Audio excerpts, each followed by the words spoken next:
జై శ్రీరామ్. రేవంత్ రెడ్డి ప్రభుత్వం అఘాయిత్యాలు, దారుణాలు, దౌర్జన్యాలు మరోసారి రుజువైనది. ఇవాళ ప్రజలు కాంగ్రెస్ పార్టీకి ఓటేసినందుకు సిగ్గుతో తలదించుకునే పరిస్థితి. ఇలా హెచ్సియులో జరుగుతున్న అన్యాయాన్ని ప్రశ్నించేందుకు వచ్చిన నన్ను తీవ్రంగా తోపుసట ఆటోలో గురి చేసి మరి అరెస్ట్ చేయడం జరిగింది. మరి నేను ఒకటే అడుగుతున్నా, ఒక భారతీయ జనతా పార్టీ నాయకుడుగానే కాకుండా మరి ఒక ప్రకృతి ప్రేమికుడుగా అడుగుతున్నా, మరి ఇంత అధ్వానమైన పాలనలో మరి అలా మనుషులే కాదు హింసకు గురవుతున్నాయి. మరి నెమ్మలని కుందేళ్లున్నాయి హెచ్యులో, ఆ ఫారెస్ట్ లో జింకలున్నాయి, తాబేళ్లున్నాయి. చెట్లు నరుక్కుంటా పోతే ఇవాళ ఆల్రెడీ హైదరాబాద్ లో 50% పైన గ్రీన్ కవరేజ్ మొత్తం పోయింది. గ్రీనరీ మొత్తం 50% పైన తగ్గింది.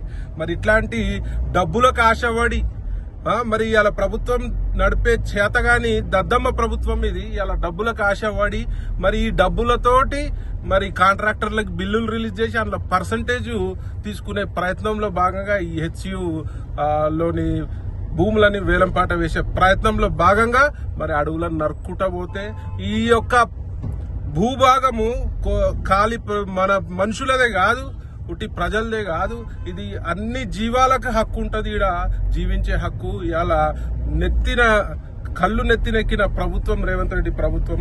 నేను దీన్ని తీవ్రంగా ఖండిస్తూ మరి నెమలి శాపానికి జాతీయ పక్షి ఆడ నెమళ్ళు ఆర్తనాదాలు రోధిస్తున్నాయి. నెమళ్ళు మరి చెట్లను నరుకుతుంటే మరి వాటికి ప్రాపర్ గా పునరావాసం అన్న ఏర్పాటు చేయవలసిందిగా నేను డిమాండ్ చేస్తున్నా.